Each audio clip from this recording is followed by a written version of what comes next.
श्री शिवाय नमस्तुभ्यम हर हर महादेव। देखिए, हम सभी जानते हैं कि दिनांक 20 मई को सोमवार के दिन प्रदोष की तिथि पड़ रही है, यानी कि सोमवार के दिन त्रयोदशी की तिथि है और इसे हम सोम प्रदोष कहेंगे। और इसी सोम प्रदोष के आज के इस वीडियो में हम 4 महा उपाय जानने वाले हैं।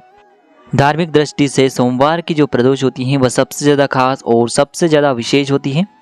भगवान शिव को प्रसन्न करने के लिए सबसे खास होती हैं और उनका आशीर्वाद प्राप्त करने का बेहद ही सुनहरा मौका होता है। देखिए, यदि आपके जीवन में आपकी कुंडली में चंद्रमा की स्थिति मजबूत नहीं है तो यह उपाय आपको करना चाहिए। यदि आपके जीवन में व्यापार की स्थिति अच्छे से नहीं चल पा रही है तो यह उपाय आपको करना चाहिए। आपके जीवन की समस्त बाधाओं को, कष्टों को दूर करने के लिए आपको आज का यह सुंदर सा उपाय करना चाहिए। यदि आपको अपने जीवन में सुख, समृद्धि तथा ऐश्वर्य की प्राप्ति करना हो, जीवन से रोगों को समाप्त करना हो, यदि आप किसी भी कामना की परिपूर्ति के लिए कई दिनों से प्रयत्न कर रहे हैं तो आपको यह उपाय इस सोमवार की प्रदोष की तिथि पर करना है। बहुत ही आसान से उपाय हैं। आज के इस पूरे वीडियो में हम आपको 4 महा उपाय बताने वाले हैं, जो कि पूज्य गुरुदेव की ही कथा को सुन करके और समझ करके ही आपको समझाने का पूरा प्रयास करेंगे। लेकिन उससे पहले वीडियो को लाइक करें, चैनल को सब्सक्राइब करें और कमेंट में श्री शिवाय नमस्तुभ्यम या फिर ओम नमः शिवाय जरूर लिखें। देखिए, बहुत ही शुभ और दुर्लभ योग है, क्योंकि सोमवार का दिन हमारे महादेव को समर्पित होता है और जो प्रदोष की तिथि होती है वह भी हमारे भगवान शिव को ही समर्पित होती है। देखिए, आज के इस वीडियो में हम आपको जो भी उपाय बताने वाले हैं वह आपको प्रदोष काल के समय में ही करना है। प्रदोष काल का समय सूर्यास्त से 45 मिनट पूर्व शुरू हो जाता है और सूर्यास्त के 45 मिनट बाद तक रहता है, यानी कि ये जो 1.5 घंटे का समय होता है इसे प्रदोष काल का समय कहते हैं और इसी समय में आपको यह उपाय करने हैं। देखिए, सबसे पहला उपाय बहुत ही खास है।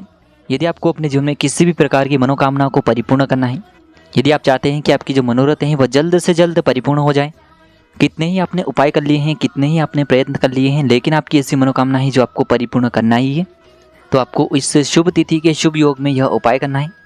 देखिए, आपको मात्र 2 बेलपत्र लेनी है। बेलपत्र जो है वह कहीं से भी खंडित नहीं होनी चाहिए। यदि आपको बेलपत्रियाँ प्राप्त नहीं हो पाती हैं तो आप शिवलिंग पर चढ़ी हुई बेलपत्र को पुनः शुद्ध जल से धो करके उसका उपयोग कर सकते हैं। तो आपको 2 बेलपत्र लेनी है जिसमें डंडियाँ होनी चाहिए। अब इसी के साथ में आपको मात्र आधा चम्मच शहद लेना होगा। इसी के साथ में आपको एक तांबे के पात्र के अंदर शुद्ध जल लेना होगा। अब देखिए, इस उपाय को आपको बहुत ही ध्यान से समझना है। आपको प्रदोष काल के समय में भगवान शिव के मंदिर में ही जाना होगा। देखिए, आखिर हमें प्रदोष की तिथि पर प्रदोष काल के समय में भगवान शिव के मंदिर में क्यों जाना चाहिए? क्योंकि प्रदोष काल के समय में भगवान शिव जो हैं वह शिवलिंग में विराजमान होते हैं और प्रदोष काल का समय ही सबसे सर्वोत्तम होता है। देखिए दोस्तों, सबसे पहले तो आपके पास जो 2 बेलपत्रियाँ हैं इनमें से पहली बेलपत्र पर आपको जो तीनों पत्तियों को जोड़ने वाली डंडी होती हैं, इस पर आपको एक शहद की बिंदी लगानी होगी। यानी कि बेलपत्र की तीनों ही पत्तियों को जोड़ने वाली डंडी पर आपको शहद की एक बिंदी लगा देनी है। और जो दूसरा बेलपत्र है इस पर आपको जो ऊपर वाली बड़ी पत्ती होती है इसकी चिकनी साइड पर आपको पूरी पत्ती पर अच्छे से शहद का लेपन कर देना है। जब भी आप शहद लगाएंगे तब आपकी जो भी मन के मनोरथ हैं उसे आपको मन में बोलना है और उसके बाद ही आपको ये शहद लगाना है। अब देखिए दोस्तों, जिस बेलपत्र की आगे वाली बड़ी पत्ती पर आपको पूरी पत्ती पर आपने जो शहद का लेपन किया है, इस बेलपत्र को आपको शिवलिंग पर जहाँ माता सुंदरी का स्थान होता है वहाँ पर आपको ये बेलपत्री अर्पित करनी है। देखिए, वीडियो में आपको सामने दिखाया जा रहा है, इसी प्रकार से आपको ये बेलपत्री समर्पित करनी है। बेलपत्र की चिकनी साइड शिवलिंग से स्पर्श रहेगी और डंडी वाला भाग जटाधारी की ओर रहेगा। इस प्रकार से आपको ये बेलपत्री माता अशोक सुंदरी वाले स्थान पर अर्पित करनी होगी। आपकी जो भी इच्छाएँ हैं उसे आपको बोलना है। अब जो दूसरा बेलपत्र है इसे आपको भगवान शिव के शिवलिंग पर ही समर्पित कर देना होगा। देखिए, आपने जो तीनों पत्तियों को जोड़ने वाली डंडी होती है इस पर जो बिंदी लगाई थी वह शिवलिंग से स्पर्श रहेगी और डंडी वाला जो भाग है वह जलाधारी की ओर रहेगा। इस प्रकार से आपको ये बेलपत्री भी अर्पित कर देनी है। अब दोस्तों, आप जो एक लोटा शुद्ध जल लेकर के आए थे इसमें से थोड़ा सा जल तो आपको जो आपने पहली बेलपत्र माता अशोक सुंदरी वाले स्थान पर अर्पित की थी वहाँ पर आपको मात्र थोड़ा सा जल अर्पित करना होगा और जो शेष जल बचेगा इसे आपको भगवान शिव की शिवलिंग पर आपकी जो भी मन की मनोरथ है उसे बोलते हुए आपको ये जल समर्पित कर देना होगा। देखिए, आपकी जो भी इच्छा है उसे आपको महादेव से बोलते हुए श्री शिवाय नमस्तुभ्यम इस मंत्र का जाप करते हुए जल आपको अर्पित करना है।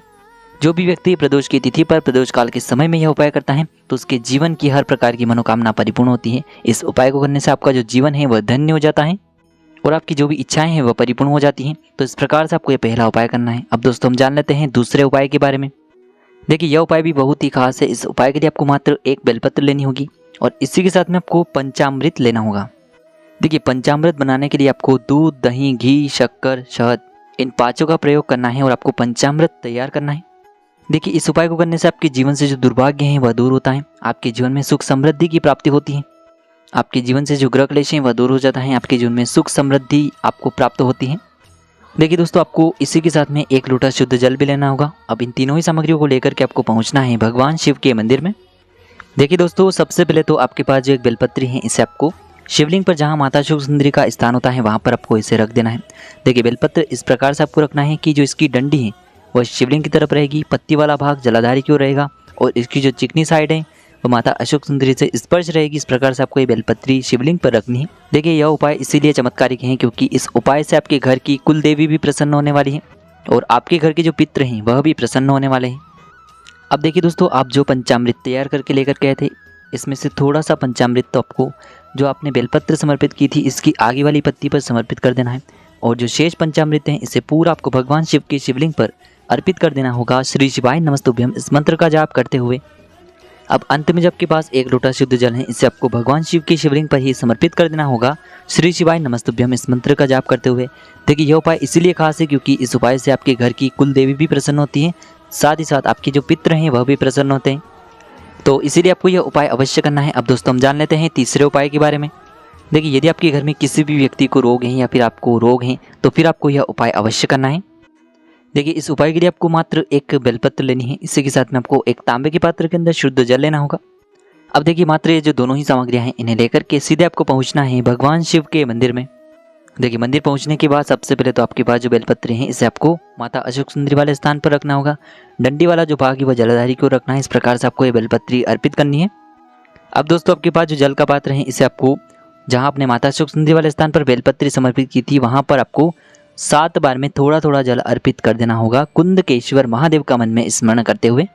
देखिए, जैसे ये जल जलाधारी से होकर के बह करके आएगा तो इस जल को आपको किसी भी खाली पात्र में झेल लेना है।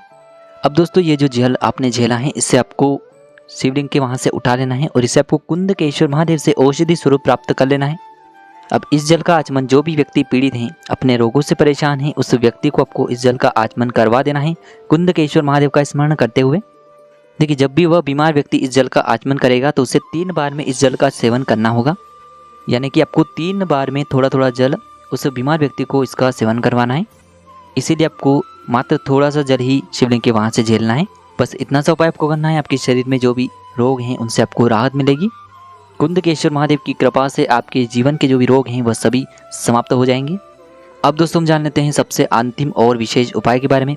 यदि आपके जीवन में कई प्रकार की परेशानियां कई लंबे समय से चल रही हैं, आपकी जो परेशानियां हैं, उलझन हैं, वह दिन प्रतिदिन बढ़ते ही जा रही हैं, घर में ग्रह क्लेश होता है, कुछ न कुछ दुविधाएं जीवन में आते ही रहते हैं, आप जो भी काम करते हैं उसमें उलझन हो जाती है, नौकरी ढंग से नहीं चल पा रही है, विवाह के संयोग नहीं बन पा रहे हैं, विवाह जो है वह होते होते रह जाता है, तो आपको आज का यह उपाय करना है जीवन की समस्याओं को सुलझाने के लिए।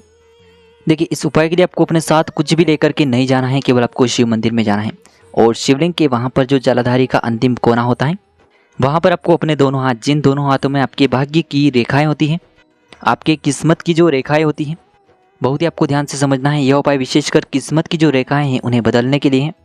इस उपाय के लिए आपको कुछ भी अपने साथ लेकर के नहीं जाना है, मात्र यह एक उपाय है जिसमें आपको अपने साथ कुछ भी लेकर के नहीं जाना है। तो आपकी जो दोनों हाथ हैं उनकी हथेलियों को आपको जलाधारी के अंतिम कोने पर स्पर्श करवा देनी है और आपको श्री शिवाय नमस्तुभ्यम या फिर ओम नमः शिवाय इस मंत्र का जाप कर लेना है 11 बार या फिर 108 बार। और आपकी जो भी जीवन की समस्या है, जो भी आपके जीवन की मनोकामना है, यदि आपने यह उपाय प्रदोष काल के समय में कर लिया तो आपके जीवन की जो भी उलझनें हैं वह महादेव की कृपा से निश्चित ही समाप्त हो जाएगी। तो देखिए, आज के इस वीडियो में हमने आपको 4 महा उपाय सोमवार के इस प्रदोष पर किए जाने वाले बताए हैं। जो भी आपके लिए उचित हैं उसे आप कर सकते हैं। यदि उपाय से जुड़े हुए किसी भी प्रकार के सवाल रहते हैं तो कमेंट में पूछ लें। श्री शिवाय नमस्तुभ्यम। हर हर महादेव।